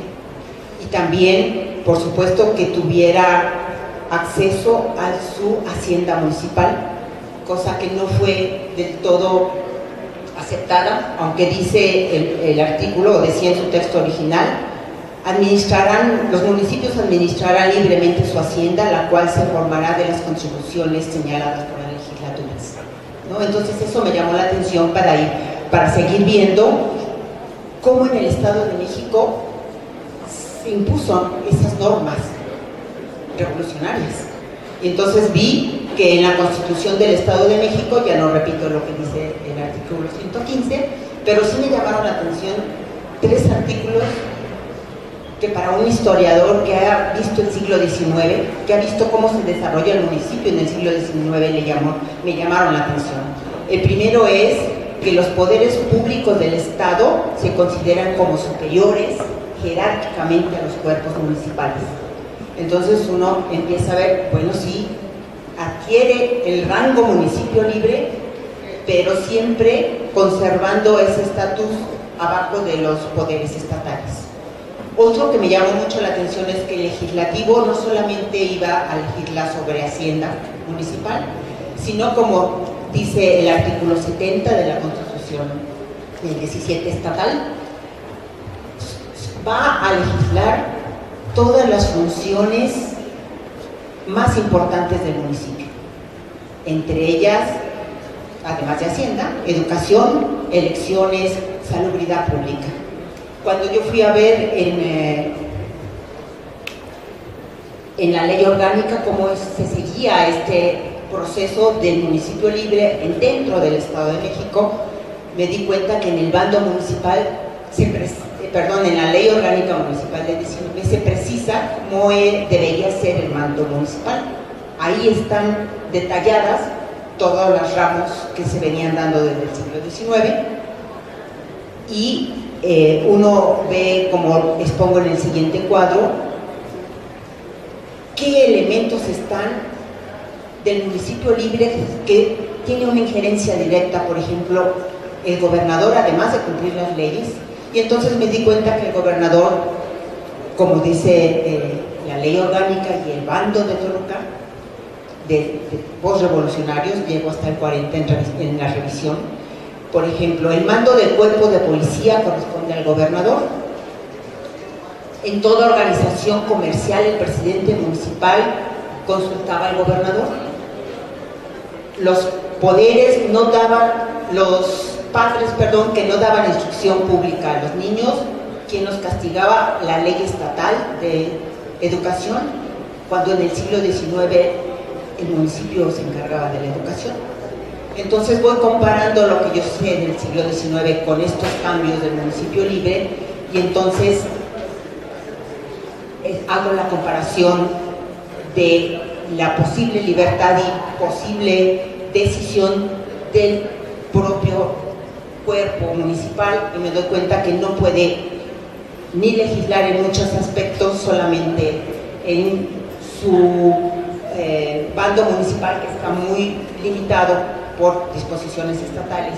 Y también me doy cuenta que la participación del gobernador en el asunto electoral también es directa, es decir, antes esas facultades que hacía el jefe político en el siglo XIX, ahora pasan al gobernador, y entonces también sigue habiendo una supervisión en el municipio de los poderes estatales. Pero cambian algunas cosas a favor del municipio. Por ejemplo, ya no se repiten las mismas personas que estaban en el porfiriato. El grupo de poder que estaba en el porfiriato en Toluca cambia. Ahora tenemos otros nombres, ya no se reeligen, ya, por ejemplo, hay algunas personas que están en el ayuntamiento máximo en el periodo de estudio del 18 al 44 años, pero no seguidos. Entonces, bueno, uno nota que hay cambios, pero es importante notar también lo que continúa. Nada más de manera general, antes de leer mis conclusiones, les comento lo de la reforma agraria.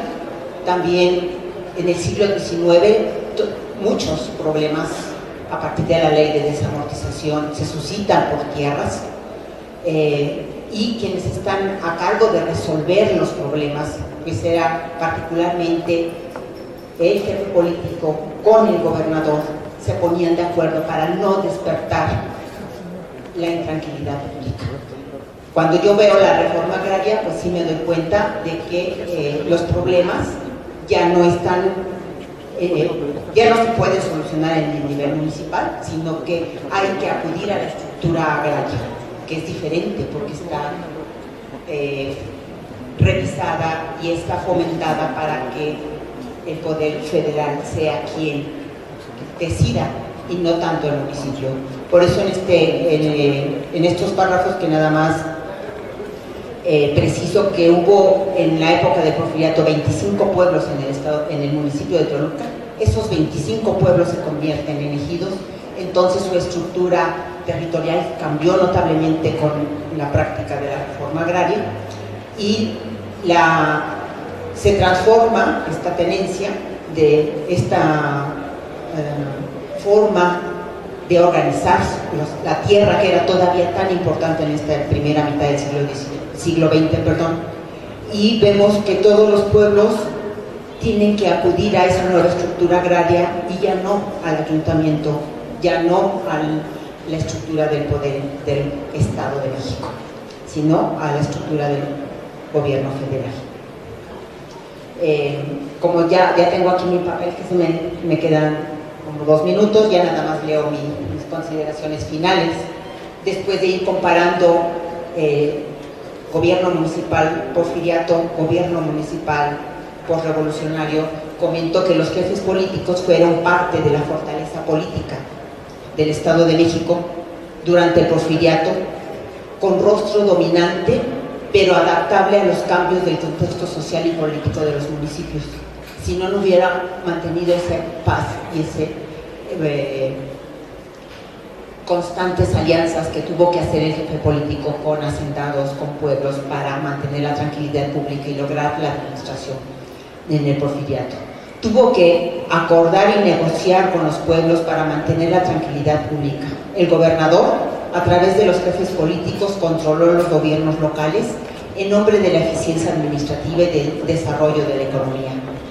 La causa esencial de la propuesta revolucionaria sobre la desaparición de los jefes políticos de la escala política regional se debió a la falsa percepción de comprender al jefe político como un poder autónomo sobre los municipios, capaz de definir y decidir sobre la administración regional. Efectivamente, si a veces tuvo acciones de abusos y que lo hace a una autoridad condenable, respondía a una estructura del Estado de México, respaldado por una legislación de 1868. La reivindicación municipal no dependía solo de la abolición del jefe político, sino del cambio en la estructura política de la federación y de sus entidades. Suprimiendo al jefe político, solo se le quitó un instrumento de ejercicio de poder de la entidad federativa. Con las disposiciones federales posrevolucionarias, la estructura municipal se transformó poco, ya que la legislación y las prácticas políticas no pudieron extirpar el aparato centralizador que le impedía decidir sobre los espacios perentorios de la vida local. El municipio posrevolucionario del Estado de México no contó, como muchos otros, con instrumentos legales. Pero sí quiero poner énfasis en que esos elementos legales de artículo 115 dan la pauta para que empezara a fijarse al municipio como parte de la estructura federal. Finalmente leo la última parte. El sistema político federal siguió la herencia de fines del siglo XIX, centralizando el poder municipal, con la finalidad de reorganizar este poder que se había desarticulado con la lucha armada, y con ello restablecer el poder de la entidad federativa y de la federación como había ocurrido en el siglo XIX. Entonces, a partir de entonces, como se mencionó en la mañana, se ha ido reformando el municipio legalmente, con el afán de darle fortaleza tanto a su hacienda como a sus decisiones políticas. Por eso creo que es importante hacer una historia comparada para ir viendo a largo plazo el municipio siglo XIX, siglo XX y como lo tenemos hoy, siglo XXI. Muchas gracias.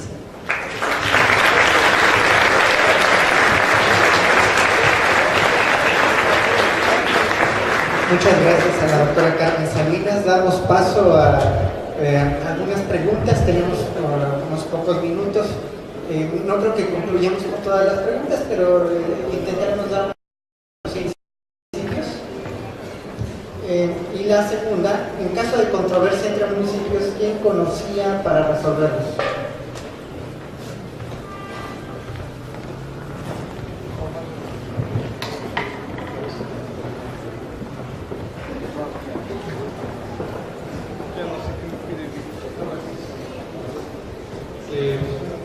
Sí existían marcos jurídicos en torno a los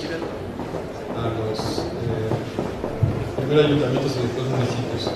Desde el Código Civil de 1824 en el estado de Oaxaca se crearon una serie de reglamentaciones y de ordenamientos, inclusive retomados en algunos casos desde el gobierno virreinal. El problema que yo sigo sustentando es cuál es el espacio de jurisdicción de esos ayuntamientos. O sea, al no tener definidos adecuadamente más que las localidades, digamos, la influencia del ayuntamiento en muchos casos no iba más allá del pueblo donde estaba residiendo el ayuntamiento. La segunda pregunta.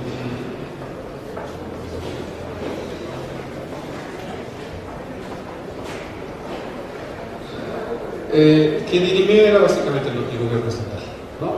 Había juntas de aveniencia entre municipios, juntas de aveniencia convocadas por el gobernador, ¿no? El de Oaxaca, en donde se llegaban a acuerdos. Es toda una historia muy compleja.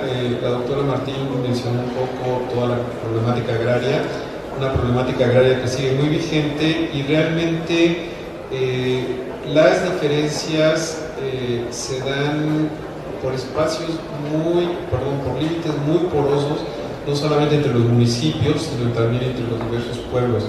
Pero digamos, en el siglo XIX y gran parte del siglo XX hay juntas de venencia impulsadas por el gobernante.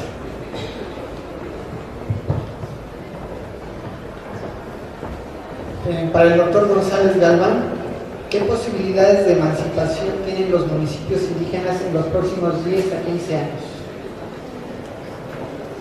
Bueno, yo pienso que, considero que la única manera civilizada que la humanidad ha inventado para solucionar cualquier tipo de conflicto, y en este caso de cómo los indígenas pueden llegar a convertirse en municipios, es el diálogo. Hay que dialogar, hay que hablar, abrir el diálogo, es decir, tener la voluntad tanto los indígenas como las autoridades de acordar, de ponerse de acuerdo para que este derecho sea eficaz y que sea reconocido. Gracias. Al doctor José Antonio Serrano, ¿qué retos enfrenta el ejercicio del liberalismo en el contexto actual? Realmente, fácilmente, por eso insisto mucho en la cuestión del liberalismo. No es una historia siempre igual, va cambiando, va modificándose. Por eso cuando tratan en algún momento de hablar del neoliberalismo como si haya sido siempre igual, pues no. Realmente en esos momentos fue un discurso de expansión de derechos, de igualdades, y en gran parte eso es lo que tenemos que hacer. El neoliberalismo tiene características especiales. Les recomiendo mucho un artículo de Jesús Márquez, lo acaba de publicar, sobre los antidemócratas, donde efectivamente hace un panorama de un liberalismo muy distinto.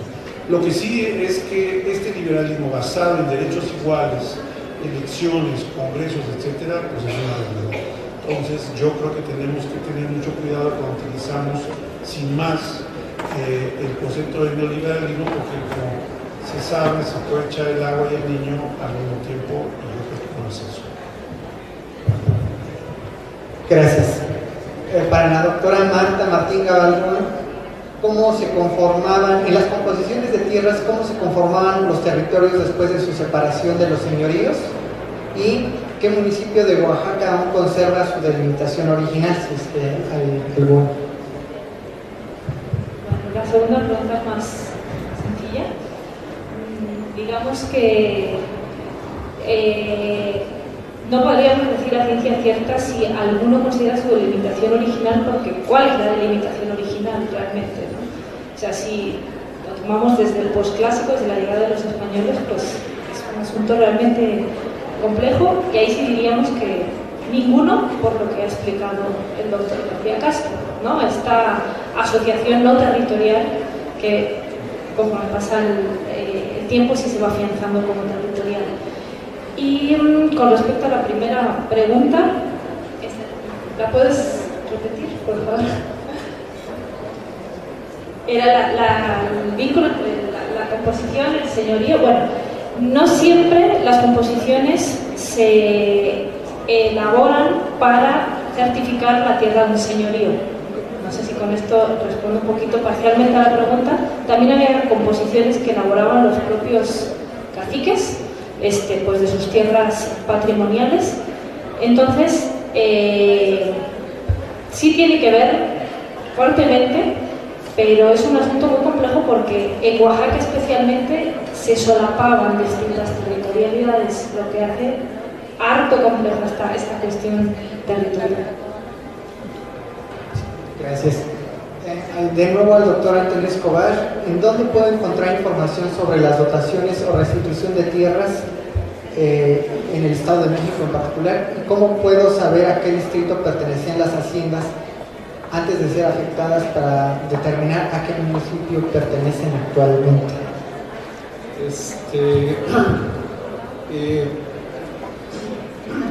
Actualmente el Archivo General Agrario tiene una nueva directora, gracias a Dios, la cual ha facilitado sumamente el acceso, digamos, a toda la información sobre dotaciones y accesos.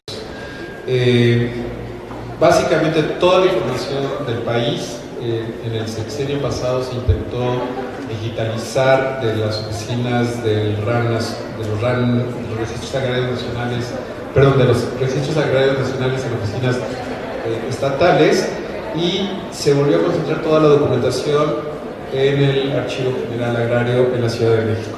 Entonces, básicamente toda la información sobre dotación y restitución de tierras, dotación de ejidos y restitución de tierras, se encuentra todavía en la Ciudad de México, inclusive gran parte de los planos azules. ¿A qué distritos pertenecían las haciendas en el Estado de México? ¿Sí? ¿En dónde encontrarlos? Pues básicamente, o en las memorias de gobierno del siglo XIX de los gobernadores que informaban, en las estadísticas, en las muy criticadas censo de 1910, el censo de 1910, que todo el mundo ha criticado pero que es muy útil, y si quiere uno avanzar más, en los censos agrarios a partir, digamos, de los años 20 más o menos de los años 20. Gracias. Una última pregunta, que ya nos comió el tiempo, al doctor José Antonio Serrano. Algo que podamos rescatar de los municipios antiguos y se pueda traspolar a la actualidad. Bueno, se puede muchísimo. Realmente tener una perspectiva de los cambios que se han dado, de las maneras en que se han negociado. Ya aquí ha sido muy completa la mesa: territorios, funciones, administraciones. Y una cosa que sí tenemos que hacernos cargo todos los que estamos trabajando en municipios, o que están trabajando directamente en municipios, una de las críticas que hacían, con justa razón, las élites políticas, y por eso querían acabar con municipios, es que no eran buenos administradores de impuestos. Eso es un tema que está pendiente, que no nada más es la cuestión de, eso no lo quise poner, no me dio tiempo, no es que no lo quiera poner, sino que no me dio tiempo, pero uno ve todas las memorias de gobierno y lo primero que dicen es que son un estorbo los ayuntamientos. ¿Por qué? Ya lo dije un poco, pero sobre todo, en parte, porque no cobraban impuestos, sino veían a los ayuntamientos como una manera de no de estar exentos, en pocas palabras. Entonces, les recomiendo mucho un estudio de Luis Aboites, se llama Privilegios y Controversias, que es la Hacienda Federal en el siglo XX, y donde está, y él lo llama con justa razón, y viene desde el siglo XIX, la cuestión fiscal, los pies de barro empiezan en el ayuntamiento. Entonces, eso sí lo tenemos que tener muy claro como una experiencia y una sensibilización. Muchas gracias.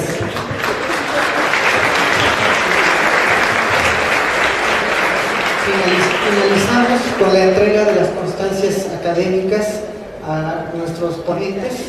En primer lugar, a nuestro ponente magistral, doctor José Antonio Serrano Ortega, por impartir la conferencia Los múltiples ayuntamientos en los diversos Méxicos, 1820-1836, en el segundo Congreso Internacional de Derecho Municipal, quincentenario del municipio mexicano. Muchas gracias. Sí.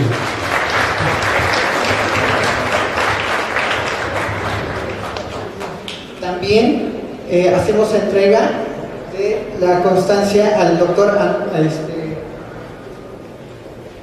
son dos,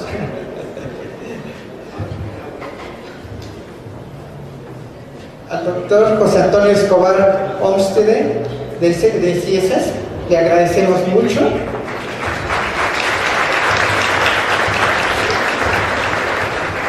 A la doctora Marta Martín Gabaldón,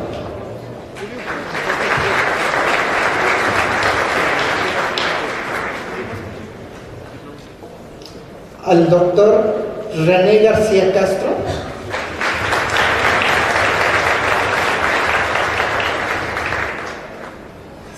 al doctor Jorge González Galván,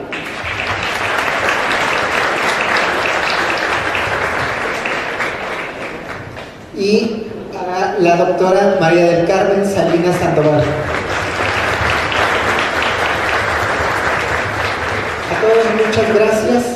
A nuestros asistentes también, esperamos nos acompañen en la siguiente mesa. Bueno, ahorita viene el momento de la comida. Buenas tardes. Un par de avisos, si me permiten, para todos los asistentes. Quienes todavía no hayan realizado su registro de asistencia, las mesas de registro se encuentran en la planta baja de este lugar para que ahí puedan realizarlo. Ahí mismo también pueden solicitar sus boletos para la comida de bienvenida, que en unos momentos más se ofrecerá. Al término de la comida, regresamos a este mismo lugar para continuar con el programa y la conferencia magistral del Municipio Libre, la Autonomía Municipal y la República Federal Mexicana, a cargo del doctor Antonio María Hernández, del Instituto de Federalismo de la Academia Nacional de Derechos y Ciencias Sociales de Córdoba, cuya mesa estará moderada por el doctor David Cienfuegos Salgado. También comentarles que en la parte de frente de las mesas de registro hay 14 fotos editoriales con temas municipalistas, por si a ustedes les interesa adquirir algunos o les interesa algún título en particular, hay personas que les pueden atender y orientar en ese sentido. A los integrantes de la Asociación Internacional de Derecho Municipal, les solicitamos sean tan amables de pasar al salón contigo que se accesa a través de la rampa que está a un lado de las mamparas para realizar la toma de protesta del nuevo presidente de esta asociación. Por su atención, muchísimas gracias y buen provecho.